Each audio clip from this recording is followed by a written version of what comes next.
Ah ben bonjour messieurs, content de vous voir aussi nombreux à la première séance de laboratoire, séance préparatoire.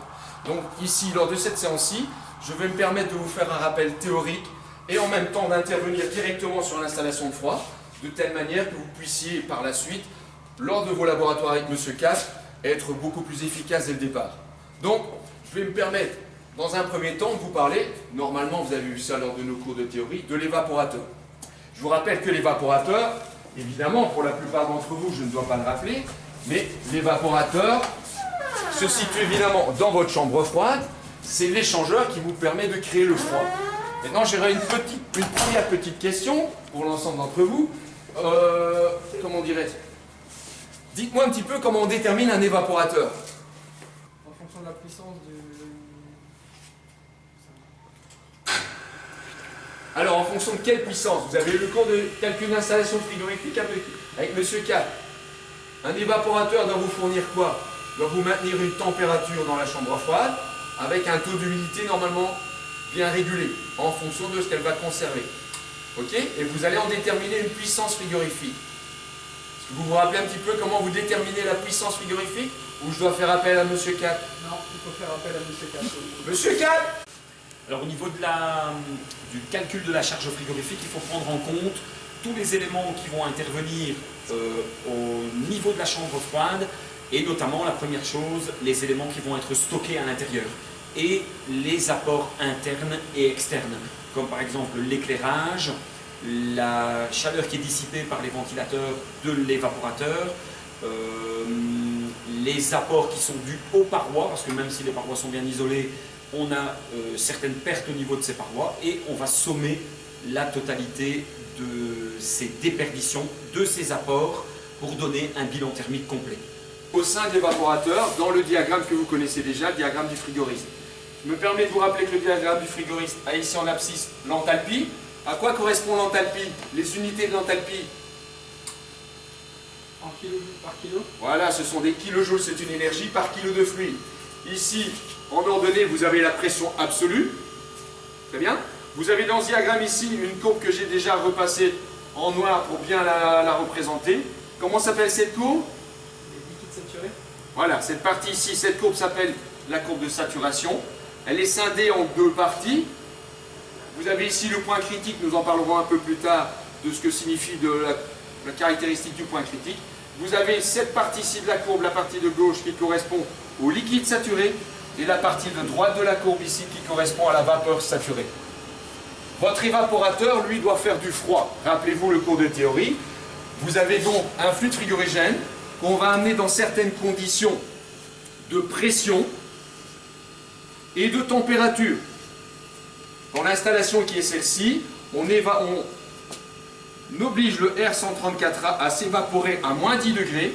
Et pour qu'il s'évapore à moins 10 degrés, il doit être à 2 bars. Ça va très bien? Maintenant, que se passe-t-il dans l'évaporateur? Vous avez, on va simplifier dans un premier temps, votre fluide frigorigène qui rentre dans l'évaporateur à l'étage, je peux l'inscrire ici, liquide saturé.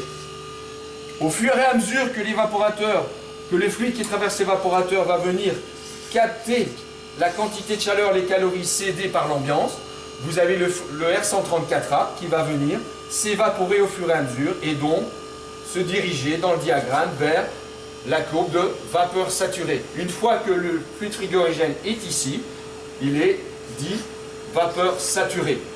Ça va, c'est très bien. Maintenant, je ne vais pas plus loin pour l'instant dans mon rappel.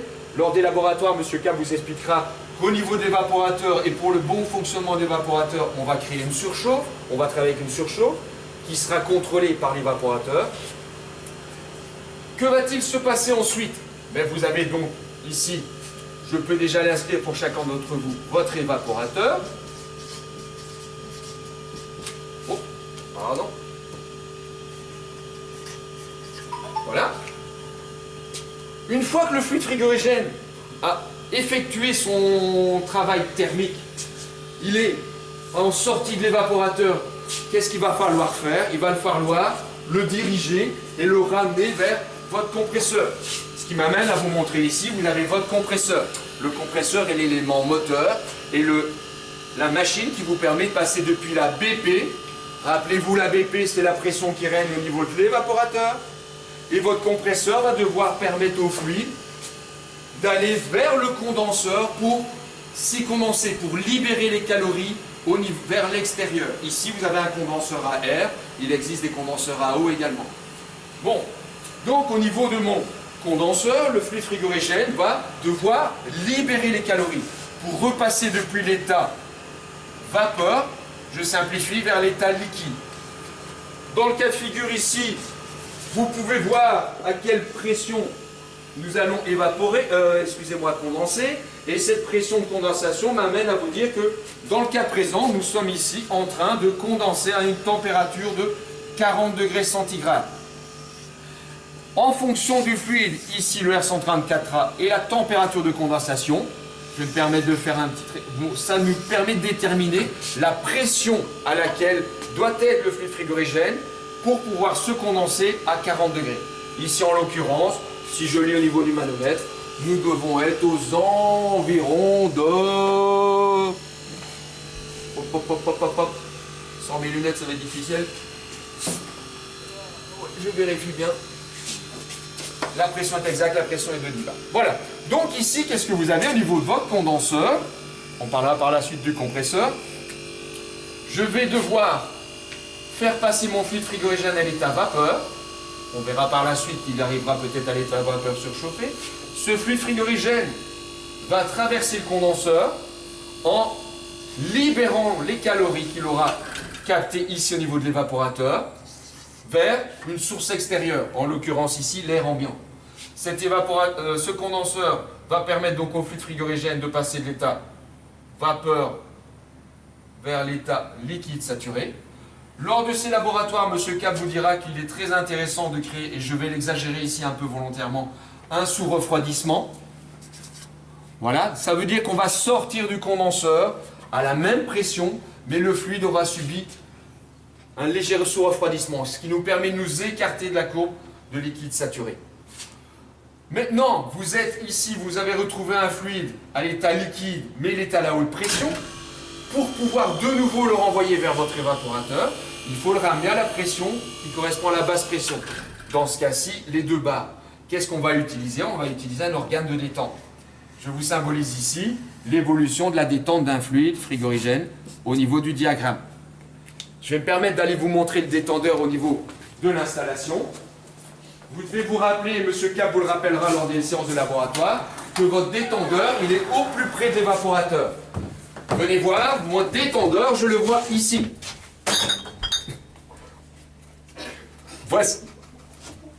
Voici ici votre détendeur. On appelle ça en général un organe de détente. Et vous avez ici, vous voyez ici le train thermostatique qui va vous permettre d'aller mesurer la température via le bulbe que vous ne savez pas voir pour l'instant.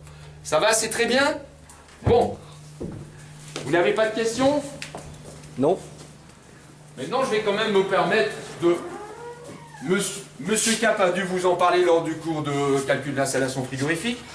Comment déterminez-vous encore un détendeur? Vous vous souvenez ou pas? Non, c'est là. On va encore faire appel à notre technicien de service alors. Monsieur Cap? Oui. Voilà, je vous laisse la place. Alors, le détendeur, dans un premier temps, doit avoir une certaine capacité, donc être capable de libérer un certain débit de réfrigérant dans votre évaporateur. Le détendeur doit aussi répondre, dans un second temps, à une différence de pression, qui est en fait la pression de condensation liquide qui est condensée, et une pression d'évaporation.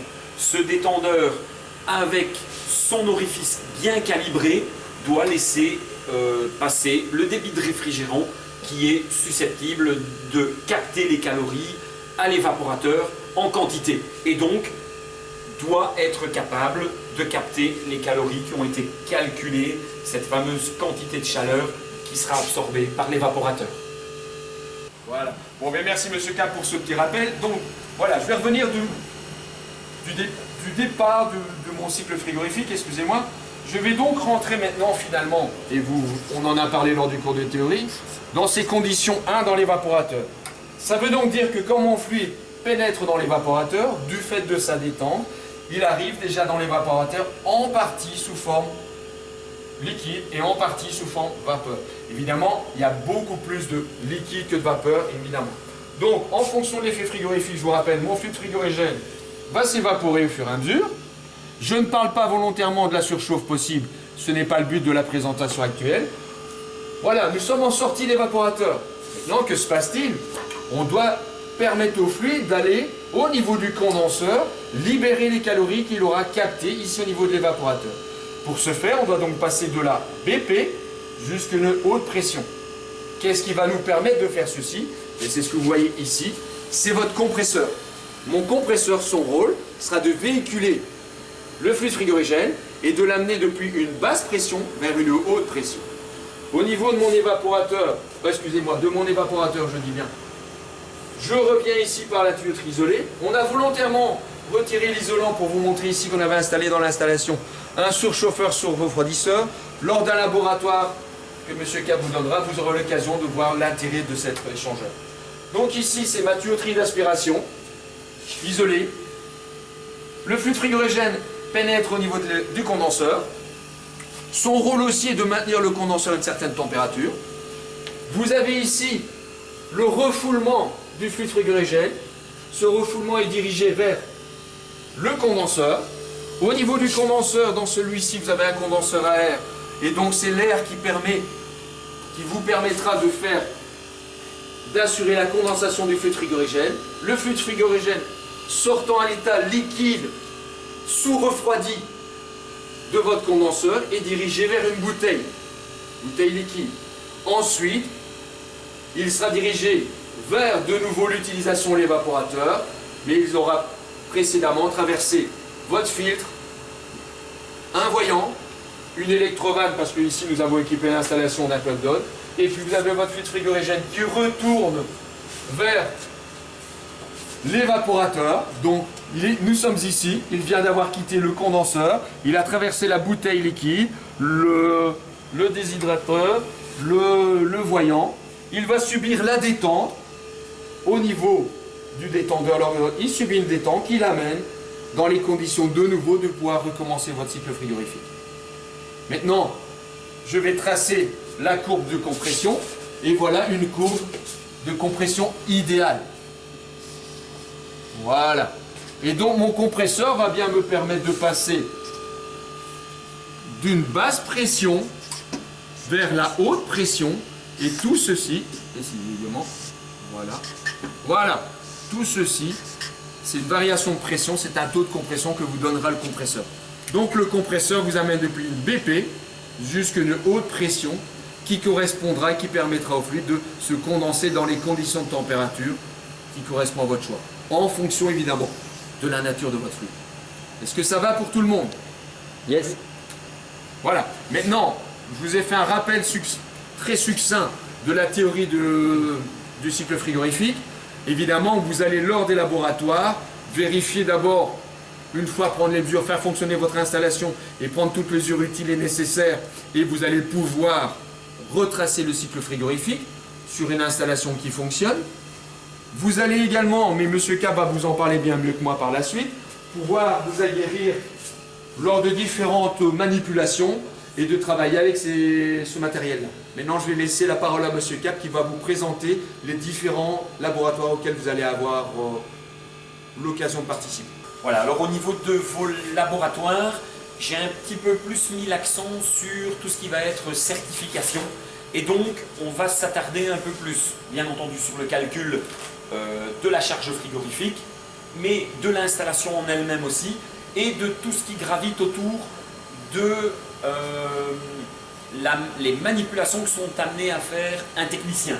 Donc, par exemple, vous devrez pouvoir installer des manomètres sur une installation, les installer et les enlever, que l'installation soit en fonctionnement ou pas. Attention, l'ennemi numéro 1 de l'installation frigorifique, c'est l'air et l'humidité. Vous ne devez absolument pas mettre d'air dans cette installation, vous ne devez absolument pas mettre de réfrigérant à l'atmosphère. Et donc, on prendra ces précautions. Ensuite, on a d'autres labos dans lesquels le technicien pourrait être amené à vider le fluide qui est dans une installation pour intervenir sur un des composants. Ce fluide, je l'ai dit, ne doit pas être rejeté à l'atmosphère. On a donc une obligation d'utiliser des groupes de décharge. On a donc une obligation d'utiliser des groupes de décharge.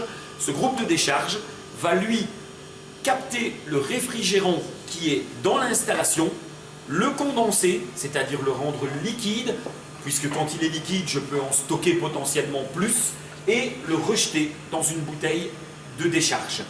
Tant qu'on est à parler de ces fameuses bouteilles, vous serez aussi amené à faire des laboratoires dans lesquels on va faire une décharge partielle et de regarder quel est l'impact sur le circuit d'une installation sous-chargée, et éventuellement de charger l'installation en excès de réfrigérant et de regarder quels sont les symptômes, éventuellement les pannes qui sont possibles quand une installation est surchargée. Alors bien entendu, pour faire ce genre de manipulation, on a besoin d'outils, on a besoin des manomètres, on a besoin de la station de décharge, on a besoin aussi d'une balance. Le frigoriste à l'heure actuelle doit être précis à la dizaine de grammes près pour faire le complément de charge dans son installation.